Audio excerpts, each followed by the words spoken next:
अस्सलाम वालेकुम guys, finally हम अपने डॉम मैनिपुलेशन के टॉपिक पर पहुंच चुके हैं और ये जावास्क्रिप्ट के पार्ट 1 का लास्ट टॉपिक है। फ्रेंड्स, मैंने डॉम मैनिपुलेशन के लिए ये अलग वीडियो इसलिए रखी थी क्योंकि इससे पहले जितने भी टॉपिक हमने प्रैक्टिस किए थे वो कंसोल के ऊपर किए थे, क्योंकि उस वक्त तक हम अपने डॉक्यूमेंट के साथ इंटरेक्ट नहीं कर पा रहे थे। क्यों नहीं कर पा रहे थे? क्योंकि जब जावास्क्रिप्ट डॉक्यूमेंट के साथ इंटरेक्ट करती है तो उसके लिए हमें एक अलग से एक पूरी क्लास है जिसको कहा जाता है डॉक्यूमेंट। ठीक है, हम इस डॉक्यूमेंट क्लास की मदद से अपने डॉक्यूमेंट के अंदर जितने भी ऑब्जेक्ट्स हैं हम उनके साथ इंटरेक्ट कर पाते हैं। इसी वजह से इस पूरे मॉडल का नाम है DOM यानी डॉक्यूमेंट ऑब्जेक्ट मॉडल। तो चलिए हम अपने टॉपिक को शुरू करते हैं और सबसे पहले थोड़ी सी थ्योरी देख लेते हैं कि व्हाट इज DOM। ठीक है, तो DOM stands for document object model. देखिए, आप लोगों को पता है कि जब हम अपना एक HTML डॉक्यूमेंट बनाते हैं तो उसमें क्या होता है, उसमें डिफरेंट टैग्स होते हैं। जैसे हमारा H1 टैग हो गया, पैराग्राफ टैग हो गया, div टैग हो गया। तो यही सारे जो ऑब्जेक्ट्स हैं इनसे मिलकर हमारा पूरा डॉक्यूमेंट बना होता है। तो इसी पूरे को हम कहते हैं डॉक्यूमेंट ऑब्जेक्ट मॉडल।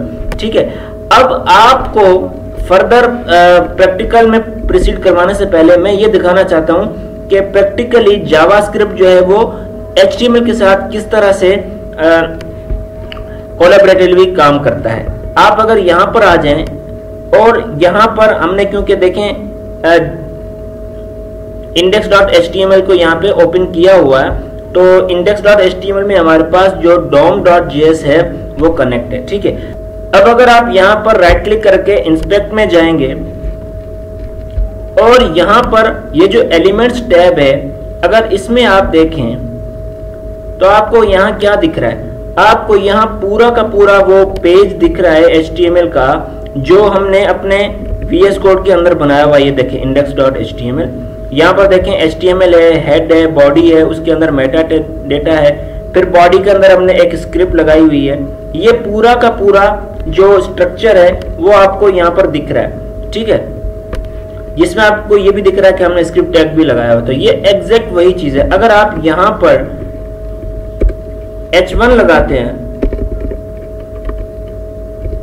कि हेलो फ्रॉम HTML, तो यहां पर अगर आप रिफ्रेश करेंगे तो आप देखेंगे यहां पर हेलो फ्रॉम HTML तो आ गया है। अगर अपनी बॉडी को यहां पर एक्सपेंड करेंगे तो यहां पर आपको एक H1 दिखने लग जाएगा, हेलो फ्रॉम HTML। तो यही वो पूरा हमारा डॉम है जिसके साथ फिर जावास्क्रिप्ट भी इंटरेक्ट करता है। ठीक है, अब अगर कोई चीज है जो हमने HTML के जरिए यहां पर ऐड नहीं की हुई, जैसे हमने यहां पर कोई पैराग्राफ नहीं दिया हुआ, लेकिन अगर आप अपनी डॉम में जाएंगे यानी JS में जाएंगे और आप यहां पर लिखेंगे डॉक्यूमेंट।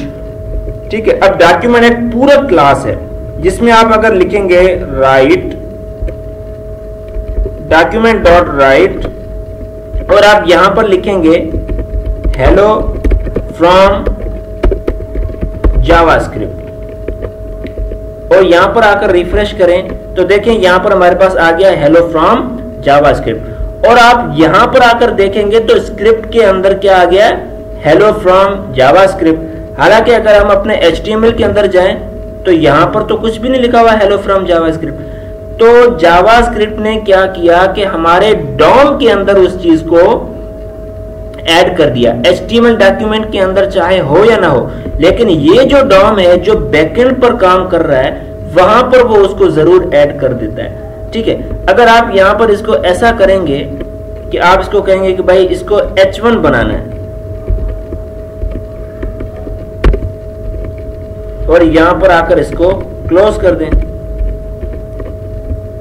तो अब ये जावास्क्रिप्ट के जरिए डॉक्यूमेंट के अंदर एक H1 बन गया। यहां पर आकर देखें, देखिए H1 हेलो फ्रॉम जावास्क्रिप्ट और ये भी एक हेडिंग बन गई। ठीक है, हालांकि ये H1 हमारे index.html के अंदर नहीं है, लेकिन डॉम इस पूरे डॉक्यूमेंट ऑब्जेक्ट मॉडल को कहते हैं जो बैकएंड पर बन रहा है। ठीक है, हम जब कोई अपना HTML डॉक्यूमेंट बनाते हैं तो बैकएंड पर ये पूरा एक जो है ना डॉक्यूमेंट ऑब्जेक्ट मॉडल बन रहा होता है। और इसी डॉम के साथ इंटरेक्ट करने के लिए हमें डॉक्यूमेंट क्लास का यूज करना पड़ता है, क्योंकि जावास्क्रिप्ट जो है हमारे इस HTML फाइल को एक डॉक्यूमेंट मानता है। ठीक है, तो उसने पूरी एक क्लास बनाई हुई है जिसके अंदर डॉक्यूमेंट से रिलेटेड बहुत सारे ऐसे फंक्शंस हैं जिनको यूज करके हम अपने डॉक्यूमेंट के साथ इंटरेक्ट कर सकते हैं। तो वेल फ्रेंड्स, अब आ जाते हैं कि हमें डॉम के अंदर क्या क्या चीजें सीखनी। तो सबसे पहले हमें सीखना है कि how to select an element from HTML document. भाई हमें अपने HTML डॉक्यूमेंट के साथ इंटरेक्ट करना है। जैसे ये हमारा index.html है, यहाँ पर हमारा ये h1 है, इसी तरह से हमारे div होंगे, सेक्शंस होंगे, उन्हीं को तो टारगेट करना है। तो टारगेट करने से पहले हमें उनको सिलेक्ट करना पड़ेगा ताकि हम उसमें कोई चेंजिंग कर सकें। दूसरा काम हमारे पास क्या होगा, how to update properties of elements. ठीक है, तो उसके बाद how to add event listeners to the elements. ठीक है, तो आस्ते आस्ते से जैसे आती जाएंगी डॉम की चीजें हम वो ऐड करते जाएंगे इसमें और हम सीखते जाएंगे। लेकिन सबसे पहले ये बेसिक चीजें जो हैं वो हम कवर कर लेते हैं। तो सबसे पहले आ जाता है कि how to select an element from HTML। बहुत ज्यादा इंटरेस्टिंग चीज है ये कि हम किस तरह से अपने एलिमेंट्स को सिलेक्ट करते हैं उनकी प्रॉपर्टीज देखने के लिए और अपडेट करने के लिए। तो सबसे पहले हमें क्या करना है,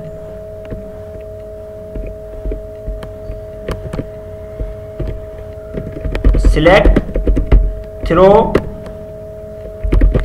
एलिमेंट नेम। ठीक है, बल्कि सिलेक्ट थ्रो ID। ठीक है, अब ये ID क्या है,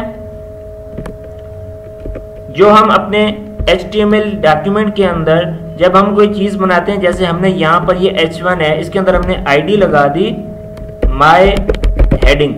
ठीक है, कुछ भी लगा सकते हैं। तो यहां पर आकर हम अगर इस ID को मतलब ऐसा एलिमेंट सिलेक्ट करना चाहते हैं जिसकी ID माय हेडिंग है, तो हम क्या करेंगे, हम कहेंगे भाई डॉक्यूमेंट के अंदर जाओ और गेट करो एलिमेंट किसके जरिए, बाय ID। अच्छा, यहां पर आप ये देख लें कि यहां पर पहला लफ्ज छोटा होता है। जब 2 से 3 लफ्ज एक साथ मिले होते हैं किसी नाम में तो हर लफ्ज का पहला लेटर बड़ा होता है और इस केस को कहते हैं कैमल केस। तो ये हमेशा आपको याद रखना है कि जावास्क्रिप्ट जो है वो एक केस सेंसिटिव लैंग्वेज है, यानी अगर आपने लफ्ज छोटा बड़ा कर दिया तो वो काम नहीं करेगा। लेकिन इतना मुश्किल नहीं है, क्योंकि हमें एक रूल याद रखना है कि जब भी कोई नया लफ्ज आएगा तो उस लफ्ज का पहला लेटर बड़ा होगा। जैसे गेट एलिमेंट का E बड़ा, फिर बाय का B बड़ा, फिर ID का I बड़ा। तो इस तरह से आपको इस केस सेंसिटिविटी का ख्याल रखना है। अच्छा, गेट एलिमेंट बाय ID यानी ID के जरिए एक एलिमेंट को एक्सेस करना है। ठीक है, तो ये एक फंक्शन है। ठीक है, अब इस फंक्शन को आपने एक पैरामीटर देना है, क्या, वो जो ID का नाम है, जिस ID को आप एक्सेस करना चाहते हैं। तो हमारी ID का नाम था माय हेडिंग। ठीक है, अच्छा, अब हमने उसको एक्सेस तो कर लिया। अब एक्सेस करने के बाद आप क्या करेंगे कि उसको एक वेरिएबल के अंदर स्टोर कर देंगे। जैसे आप लिखेंगे const my heading is equals to ये वाला पूरा जो स्टेटमेंट है। ठीक है, तो अब क्या होगा कि जैसे इसने यहां से उस एलिमेंट को एक्सेस किया तो उस पूरी एक्सेस किए हुए एलिमेंट को इस माय हेडिंग वेरिएबल के अंदर स्टोर कर दिया। अब मैं कहता हूं कि माय हेडिंग डॉट स्टाइल। ठीक है, अब ये जो स्टाइल है ये पूरी की पूरी CSS को चेंज करने के लिए यूज होता है। जैसे मैं अगर लिखूं स्टाइल के अंदर मुझे क्या चेंज करना है, मुझे कलर चेंज करना है और साथ में मैं इसकी वैल्यू दूंगा ग्रीन। ठीक है, जब भी आप वैल्यू देंगे तो इस तरह से कोट्स के अंदर देंगे, चाहे सिंगल कोट्स दें चाहे डबल कोट्स दें। तो अब आकर देखते हैं कि क्या हमारा ये जो एलिमेंट है क्या वो चेंज हुआ है। ये देखें कि उसका कलर जो है वो मतलब ग्रीन हो गया। ठीक है, थोड़ा सी इसकी एक और प्रॉपर्टी चेंज करके देखते हैं, जैसे माई हेडिंग डॉट स्टाइल। अब वही सारी प्रॉपर्टीज जैसे बैकग्राउंड कलर होता है। अब यहाँ पर फर्क ये है कि वहां पर हम बैकग्राउंड के बाद इस तरह से कलर लिखते हैं, लेकिन जावास्क्रिप्ट के अंदर ये वाले सिंबल्स अलाउ नहीं है। तो आप क्या करेंगे कि पहला लफ्ज बड़ा कर देंगे, बाकी सारा मिला के लिखेंगे, ठीक है। Background colour is equals to जैसे रेड। तो ये देखें, तो इस तरह से हम अपनी स्टाइलिंग भी चेंज कर सकते हैं। आप इसकी पैडिंग भी चेंज कर सकते हैं, जैसे my heading dot style dot padding is equals to जैसे आप लिखते हैं 20 पिक्सल। तो ये देखें, इसको पैडिंग आ गई। तो आप पूरी की पूरी CSS जो है वो यहाँ पे जावास्क्रिप्ट के जरिए इसको दे सकते हैं। ओके, तो दूसरा तरीका क्या है, दूसरा हम किस तरह से सिलेक्ट कर सकते हैं, सिलेक्ट थ्रो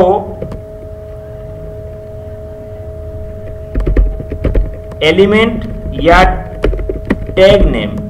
अब टैग नेम के जरिए किस तरह से होगा, जैसे मैं कहता हूं const h1 is equals to document dot get element by tag name. तो अब यहां पर क्या होगा कि अब आपको पता है कि जब हम किसी टैग नेम का जिक्र करते हैं तो वहां पर जितने भी उस नाम के एलिमेंट्स होते हैं वो सारे टारगेट हो जाते हैं। तो अगर मैं यहाँ पे कहूंगा कि भाई h1, और अगर आप यहाँ पर इस तरह से लिखेंगे कि यहाँ पर इस तरह से लिखेंगे कि h1 dot style dot border is equals to 2 pixel solid black. तो आप ये सोच रहे होंगे कि शायद सारे H1 को आ जाएगा बॉर्डर, लेकिन यहाँ पर कुछ भी नहीं आ रहा, और बल्कि इससे आगे वाला जो कोड है वो भी गायब हो गया क्योंकि पीछे कुछ एरर आया है। अब अगर आप यहाँ पर इंस्पेक्ट में जाएंगे और यहाँ पर आकर अगर आप देखेंगे तो आपको यहाँ पर देखें क्या देखने को मिलेगा। कंसोल में अगर जाकर देखें तो आपको मिल रहा है कि type error, can not set properties of undefined. ठीक है, तो अब ऐसा है कि जब आप यहां पर इसकी स्टाइलिंग चेंज करने के बजाय अगर आप इसको कंसोल करके देखें कि इस H1 के अंदर क्या प्रिंट हुआ है, कंसोल डॉट लॉग H1। ठीक है, अब इस H1 के अंदर क्या प्रिंट हो रहा है ये देखें, हमें एक HTML कलेक्शन मिल रहा है। ठीक है, H1 एक वो H1 मिला है जिसमें माई हेडिंग ID लगी हुई है, और एक ये वाला है। एक मिनट, हम यहाँ पर अपने HTML के अंदर जाकर देखते हैं जी। तो हमारे पास एक ही एलिमेंट था H1, लेकिन जावास्क्रिप्ट को पता है कि अभी भले ही एक H1 हो, लेकिन इन फ्यूचर H1 तो पेज में और भी हो सकते हैं। तो इसमें पहले से प्री डिफाइंड है कि जब कोई टैग नेम के मदद से अगर किसी एलिमेंट को बुलाया जा रहा है तो वहां एक एलिमेंट नहीं आएगा, वहां एक कलेक्शन आएगा, चाहे उस कलेक्शन के अंदर एक ही एलिमेंट क्यों ना हो। और जब कलेक्शन आता है तो हम डायरेक्ट कलेक्शन के ऊपर इस तरह से प्रॉपर्टीज चेंज नहीं कर सकते। उसके लिए हमें क्या करना पड़ेगा, उसके लिए हमें फॉर ईच का मेथड यूज करना पड़ता है। जैसे मैं कह रहा हूं H1 डॉट फॉर ईच।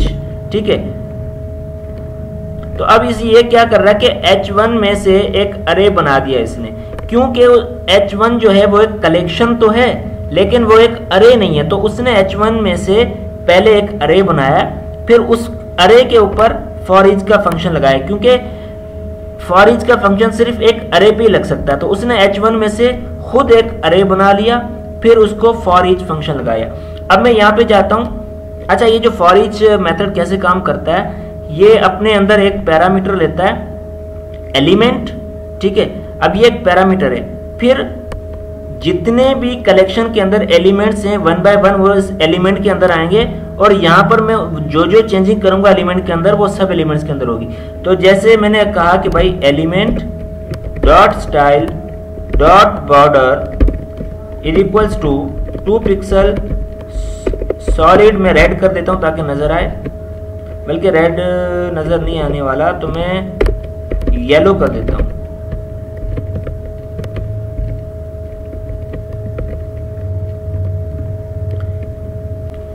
अच्छा, ये इस तरह से अरे नहीं बना रहा, तो आप क्या करेंगे कि यहाँ पे खुद अरे बनाएंगे।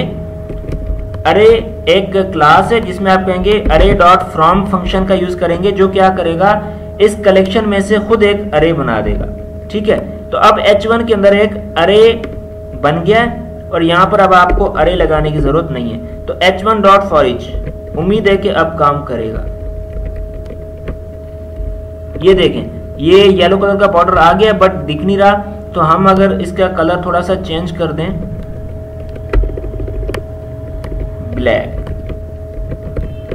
तो अब देखें कि हमें ये बॉर्डर यहाँ पे होता हुआ दिख रहा है। तो यहाँ पर आपको पता लगा कि जब आप किसी ऐसी चीज के जरिए सिलेक्ट करते हैं एलिमेंट को जो कि पॉसिबल है कि इन फ्यूचर उस तरह के और भी एलिमेंट्स आएंगे। ठीक है, इसका एक और एग्जांपल लेते हैं, सिलेक्ट थ्रो क्लास नेम। ठीक है, अब आपको पता है कि HTML के अंदर क्लास एक से ज्यादा एलिमेंट्स के अंदर भी हो सकती है। तो जैसे टैग सिर्फ कोई एक नहीं होता, HTML में ज्यादा होते हैं, इसी तरह जावास्क्रिप्ट को पता है कि जो क्लास नेम है वो एक से ज्यादा एलिमेंट्स में भी हो सकती है।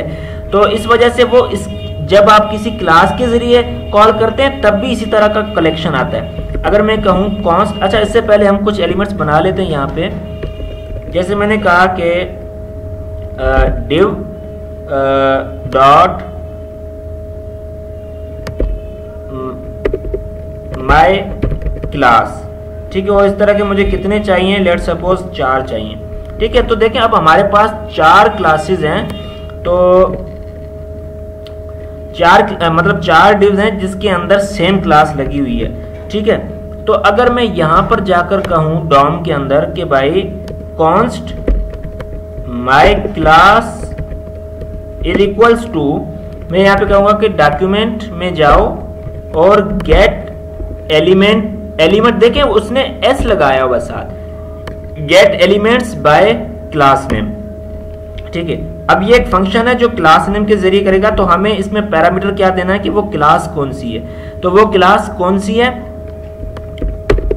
माय क्या लिखा था, माय क्लास। ठीक है, तो अब जितने भी एलिमेंट्स के अंदर, अच्छा अब अगर आप इसको प्रिंट करके देखें console dot log my class, तो आपको क्या मिल रहा है यहाँ पे,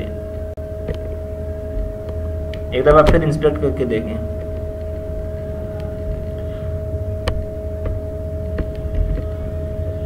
तो यहाँ पे एक दफा फिर देखें कि आपको 4 एलिमेंट्स मिले जिसके अंदर वो सेम क्लास है, div dot my class, div dot my class, div dot my class. ठीक है, तो आपको इस तरह की 4 div मिली, यानी एक HTML कलेक्शन मिला।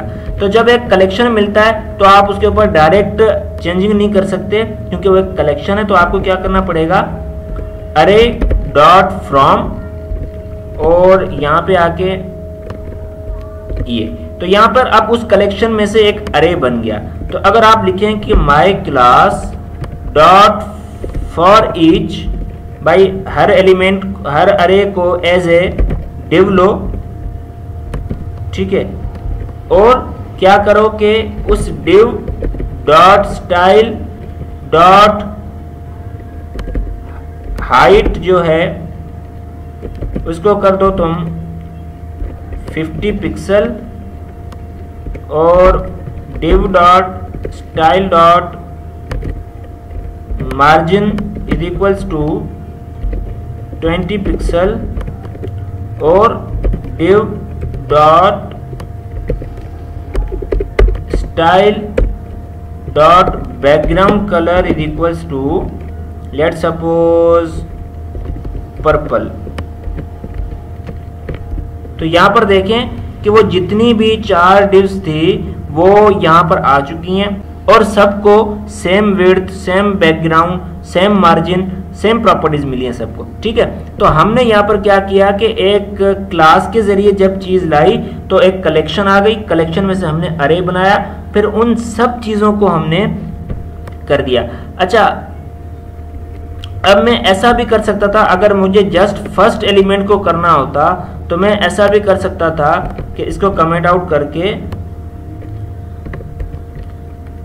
बल्कि इसको मैं एक दफ़ा कॉपी करके फिर कमेंट आउट करता हूँ। और अब मैं यहाँ पे ये नहीं कहने वाला कि फॉर ईच, बल्कि मैं यहाँ पे क्या कहने वाला हूँ कि भाई डिव, क्योंकि हमें पता है अब एक अरे बन चुका, तो मैं कह रहा हूँ डिव के अंदर जो 0 है सिर्फ उसको तुमने क्या करना है, ये वाले सारे स्टाइल देने हैं। तो उसने क्या किया कि भाई डिव एक कलेक्शन है, उसमें जो पहला एलिमेंट है ये सारे स्टाइल उसको दे दिए।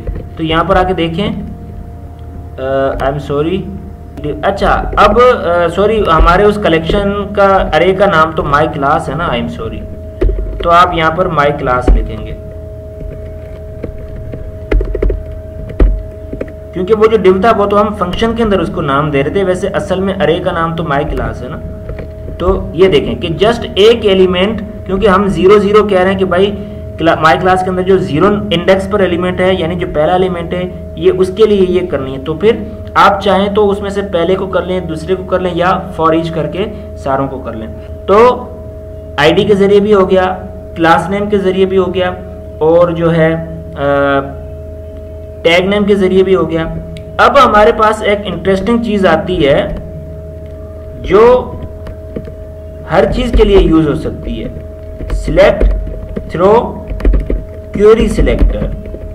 ठीक है, अब ये जो क्वेरी सिलेक्टर है इसके अंदर चाहे आप आईडी लिखो, चाहे आप क्लास लिखो, चाहे आप जो है टैग का नाम लिखो, ठीक है। तो ये एक शॉर्टकट है हमारे पास, और इन फ्यूचर हम ज्यादातर इसी को यूज करेंगे, क्योंकि ये बहुत जो है हमें आसानी पैदा करता है, हम इसके अंदर कुछ भी लिख सकते हैं। तो फॉर एग्जांपल अब मैं यहाँ पे कहता हूँ कि भाई यहाँ पे मैं एक नया एलिमेंट बना लेता हूँ, ठीक है। मैं कहता हूँ कि भाई सेक्शन, और यहाँ पे मैंने क्लास लगा दी माय सेक्शन क्लास, और यहाँ पे मैंने आईडी लगा दी माय सेक्शन आईडी, वैसे ही, ठीक है, मतलब एक पहचानने के लिए। तो मैं यहाँ पे अगर कहूँ कि भाई const my section is equals to document dot query selector, ठीक है। अब यहाँ पर 2-3 चीजें, अगर आप यहाँ पे आईडी देना चाहते हैं तो आप यहाँ, आपको पता कि आईडी के लिए हैश यूज होता है HTML के अंदर, तो अब इसको आपको बताना पड़ेगा। जैसे आप हैश देंगे वो समझेगा कि आईडी के जरिए करना चाह रहा है। तो मैं अगर यहाँ पे लिखूं माय सेक्शन आईडी, ठीक है, और फिर आप कहें कि भाई my section dot style dot background colour is equals to, इस दफा आप कुछ अजीब सा करते हैं, जैसे पिंक करते हैं, बट इसको हाइट भी तो देनी पड़ेगी। My section dot style dot height is equals to, जैसे हम कह देते हैं 50 पिक्सल, और साथ में मार्जिन भी दे देते हैं my section dot style dot margin is equals to 30 pixel. तो ये देखिए हमारे पास जो है एक सेक्शन भी आ गया, ठीक है। अब हमने इसको किसके जरिए किया था, हमने इसको जो है आईडी के जरिए किया था, ठीक है। अगर मैं यहाँ पे, मतलब ये इतना फ्लेक्सिबल है कि अगर मैं यहाँ पे क्लास देना चाहता हूँ तो यहाँ पर डॉट देकर, और मैं यहाँ पे लिख सकता हूँ कि माय सेक्शन क्लास वाले एलिमेंट को कर दो, तो आप तब भी देखेंगे कि ये सिलेक्ट हो रहा है, ठीक है। तो ये चीज हो गई। अच्छा, अब इसके अंदर भी सेम चीज है। अगर इसके अंदर आपने ऐसा लिख दिया कि भाई H1, तो अब जस्ट क्या हो रहा है कि आप यहाँ पर ये नहीं लिख रहे कि सिलेक्ट बाय टैग नेम, आप, लेकिन आप इनडायरेक्टली उसको यही कह रहे हैं कि भाई क्वेरी सिलेक्टर तुम्हें टैग नेम के जरिए करना है। तो अब यहाँ पर आपको सेम ही कलेक्शन मिलेगा, और सेम जैसे हमने कलेक्शन के ऊपर वो जो एक्सपेरिमेंट्स किए थे, अब यहाँ पर भी आपको सेम ही लगेंगे, क्योंकि हमने H1 यानी उसको एक टैग क्या दिया कि भाई टैग नेम के जरिए। जब हम यहाँ पे कोई डॉट लगाते हैं तो वो एक क्लास के जरिए कॉल कर रहा होता है। जब हम यहाँ पे हैश लगाते हैं तो वो किसी न किसी आईडी के जरिए कॉल कर रहा होता है। तो ये एक फ्लेक्सिबल चीज है जिसमें हम सारे मेथड्स को जो है अप्लाई कर सकते हैं। तो यहाँ पर जो है हमने क्या किया है, अपने एलिमेंट्स को जो है सिलेक्ट करना सीख लिया है। तो यहाँ पर मैं इस वीडियो को एंड कर रहा हूँ क्योंकि वीडियो यहाँ पर ही बहुत लंबी हो गई है, लेकिन कम से कम इतना है कि हमें ये पता चल गया कि हम कैसे अपने एलिमेंट्स को जो है सिलेक्ट करते हैं और कैसे उसके स्टाइल को, उसकी जो CSS है और उसके ऊपर जो है हम चेंजिंग्स करते हैं। तो इंशाल्लाह अगली वीडियो से हम जो है कुछ प्रोडक्टिव करना शुरू करेंगे या फिर हम थोड़े से एडवांस चीज़ें पढ़ेंगे डॉम के बारे में। तो उम्मीद करता हूँ कि अभी यहाँ तक आपको पसंद आई होगी। अगर कोई क्वेरी हो तो काइंडली DM पूछ लेना या ग्रुप में भी पूछ सकते हैं।